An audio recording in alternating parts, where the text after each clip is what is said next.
харанхуй совг үзүүлж байна.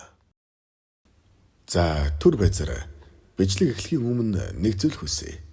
Бичлэгтээ орохоос өмнө YouTube сувгийг маань subscribe хийж мөн дэрэгтэн байгаа хонхыг дарж идэвхжүүлснээр энэ бичлэг танд цаг хаталгүй мэдээлэлээр хүрэх болно шүү. Тий. Бичлэг дээр лайк дараад үзээрэй. Бас комент бичиж урам хайрлахаа битгий мартаарай. Баярлалаа. Социалист нийгмийн үнд мэргэжилтэд боловсон хүчнийг бэлтгэх зорилгоор аймаг болгонд техник мэргэжлийн сургуулийн салбар бүрээр нь байгуулж байсан. Ялангуяа хөдөө аж ахуйг эрчимтэй хөгжиж байсны үр дүнд хөдөө аж ахуйн техникумыг бүсчилсэн хэлбэрээр байгуулж байсны нэг нь Сэлэнг аймгийн Алтан булаг суман дахь хөдөө аж ахуйн техникум билээ. Сэлэнг аймгийн хизээнээс нааш газар тариалангийн бүс нутаг бөгөөд тарид тусмаа Алтан булаг суман улсын хэмжээний үр тарианы 20 гаруй хувийг төмөсний хэрэгцээний 100% хянгадаг байлаа. Улсынхаа хэрэгцээг хангаж зогсохгүй хойд хөрш Оросын наад захын мужуудыг хангаж байсан гэхээр энд газар тариалангийн ямар их хүч хөдөлмөр өрнөж байсныг төвөггүй ойлгох болов. Алтан булгийн техникум цагта 10,000 гаруй оюутан суралцж байсан гэдэг. Оюутнуудын сургалт судалгаа, эрдэм шинжилгээний ажил зориулж 300 гаруй сайлын чиглэлийн талын улаан үнэний ферм. Хэдэн мянган га талбай бүхий төмсний тариалангийн талын нуруу баригад хүнсний ногооны дөхөн баригад өөр тарианы хотог өндрийн 3 баригад ажиллаж байсан мэлээ. Төг эрж барахгүй Монгол улсын хаанч байхгүй байгалийн үзээ бүхэл бүтэн иж бүрэн лаборатори гэх мэтчлэнгээр улаастаа төдийгүй дэлхийн чигөөс нь томоохон сургууль байлаа. Өнөөдөр харин балгас болцоход буй энэ сургууль цагтаа сайн үйлээрэж муу явдлаар аж зартай байж. Социалист нийгмийн үед төрөн гарсан газар тариалангийн салбарын тэргүүний хүмүүс бүгд л Алтан булгийн техникум сангийн аж ахуйтай нэр холбоотой явдаг байсан түүхтэй. 1960-аас 70 оны үед Алтан булгийн техникум суралцахаар хүн булхан зүтгэдэг байсан бол 80-аад оноос газар тариалангийн мэргэжил эзэмших гэсэн хүмүүс аль болохоор Алтан булгаас дөөлөх болжээ. Энэ нь нутгийн Албануудтай холбоотой бөгөөд оюутан залуусыг хооронд байн мөргөлдөн гардаг байсан аж. Ангийнхаа өгтийг хамгаалж харамлснаас болоод нутгийн залуус нүдлэгдсэн оюутан залуус маш хүнд бэртэл авч байсан түүх маш олон. Өгөөдөл гэхэд нудрагных нь амтыг үзээгүй оюутан гэж бараг байхгүй байдаг байв. Зоны өдрөлд нам гүмхэн байдаг энэ суурьнд намрын цагт ид бужигнах бөгөөд энэлүүд илдэв хэрэг дөвг цөөнгүй бүртгэгддэг байжээ.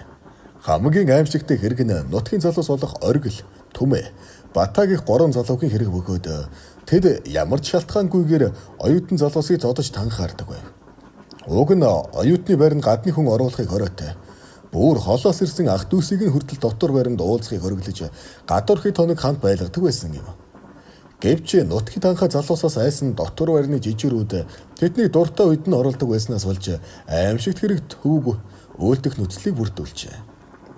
Тэд эхлээд нутгаасаа ирээд байгаа оюутнуудаас архины мөг нэхэж авах, өөрсдийн нэр нөлөөг мэдрүүлэхийн тулд хөвгүүдийг нь жагсааж байгаад нэг нэгээр нь чанаад жунгаадаг байв. Ийхүү оюутнуудын зүрхэн шаруу саруулсан тэд зүгээрж гарахгүй аль өнгөтэй өөдтэй хувцсыг хүртэл дээрмддэг байжээ. Тэдний ааш зан улам эвдэрч сүүлдээ гудамжинд яваа охтуудыг нь хүртэл дэглэж суухад харамсалтай. Нутгийн иргэд үг хэлдэггүй байлаа. Сүүлдээж тэд үг хэлэх хөнгөө болсон тул шөндөлөөр дотор байранд орж оюутан охтыг хүчирхийлэх. Бүр тэдний өөдөөс ганцаараа тулалдаж огтоо хамгаалсан нэг оюутан залууг гойруу хутгалсан ч ямар ч ял зэм хүртсэнгүй. Учир нь гомдол гаргуул амьнасанд нь алдан хэмээн сөрдүүлсэн бөгөөд хутгалуулсан залууч сургуулийн хайснаар дээрх асуудал намжжээ. Гэвч тэд танхаарлаа зогсоосонгүй. Намрын ажилд гарсан үеэр нь ногоо бригад дээр нь очиж огтыг нь ой мод руу чирч оруулан хүчиндэж зодох явдал улам даймжирсаар байлаа. Гэвч алийн болгон тэдэн дээрлэхүүлээд байна гэж юу байх вэ? 1980-аад оны үед Ховд аймгаас ирсэн 3 оюутан залуу тэдэнтэй ан ман үзэлцжээ. Сургуулийн хашаанд ихэлсэн энэ зодон хүрээгийн улам дэлж оюутнууд хүч нэмэгдэж ирснээр хүч тэмцэргүй тулаан болж сумын хэсгийн төлөөлөгч хүч хөрвөлгүй хаагт хотоос нэмэлт хүчтэй удаж байж оюутан залуусын зодоныг тараасан гэдэг. Хэвтэрт ортлоо зодуулсан сумын танхай залуус хэд хоног имэлхийн орон дээр хэвтэж өнгөрүүлжээ. Гэвч танхай залуус энэ зодооноос сургамж ухаарал авах нь байтугай улам үс хонсон сонсон байна. Зодооны үеэр дөрвөн шоюутан бэртэж гэмтсэнийг Гягт хотын эмнэлэгт хэвдүүлсэн аж. Толгой тарих нуруу нухсандаа хүнд гэмтэл авсан учраас яаралтай хаалханд оруулахын тулд ийхүү хил даван эмчлүүлжээ. Шинэ жил дөгчихсөн хаасайгүй баярын уур амьсгал орж ирсэн айл өрх алтан байгуулга болгоны цонхны шилэн дээр өвлийн үгэн засан охиныг зурчихсан дэврэн хөгжилтэй үед алтан булгийн оюутнууд байдгүй нутгийн иргэдэг зочоосон аимшиг хэрэг гарчээ. Энэ явдал болохоос хэдхэн хоногийн өмнө Хягт хотоос эмчилгээг дуусгаад бат жаргал өнөр сайхан хоёр нь төрүүлээд ирээд байж гин. Харин тэдний тарих толгойроо төмөр турбаагаар зохиж гэмтээсэн оргил түмэ Бата 3-т хэрэгүүлсэн шалгаж ихэсэн талаар эрсэн өдрийнх нь маргааш сумын хэсгийн төлөөлөгч мэдгдсэн байна. Тэднийг Сэлэнг аймаг дахь цагдаагийн хилцээ мөрдөн байцаагч нар байцааж байгааг ч туулгасан гэж. Ангихт хохирогчд хараахан ирээгүй байгаа гэдэг шалтгаанаар тэднийг саатуулаагүй байж. Гэвч өстхөн үеийн даваан дээр гихчээр ердөө маргааш нь Батжаргал сумын холбооноос ар гэрээсэн ирсэн илгэмжээ авахар явж байгаад түмэтийн хаалт таарчихв. Түмэ түүнийг хорсолтой нүдээр харснаа. Чи бид нарыг ингээд зүгээр өнгөрнө гэж бодож байна уу? Сансны чиг арцлах та. Хэмээгээд нөөрлөн үлэмжчихжээ. Хортой шартай залуу нь үүрэндээ даалсан шүлстийг нь бэлтээтэй гараараа арчаад буцаага төмөгийн хувцсан даачхад зөрөөд явчихж. Харин шүн дунд дасагтаа унтаж байтал 7 дугаар давхарт байрлахт эдний дасгийн цонхыг хаг өшөглөж хүн орж ирэв. Батжаргал өнөр сайхан хоёр сандран босч гэрлээ асаавал сумын танхаа 3 залуу арараасан сан хүрэг татвасаар ороод иржээ. Гарч зүхтхийн завдалгүй нэг нь хаалх руу гүйж даран хоёр нь өнөр сайхан Батжаргал хоёрыг нэг нэгээр нь бариад авав.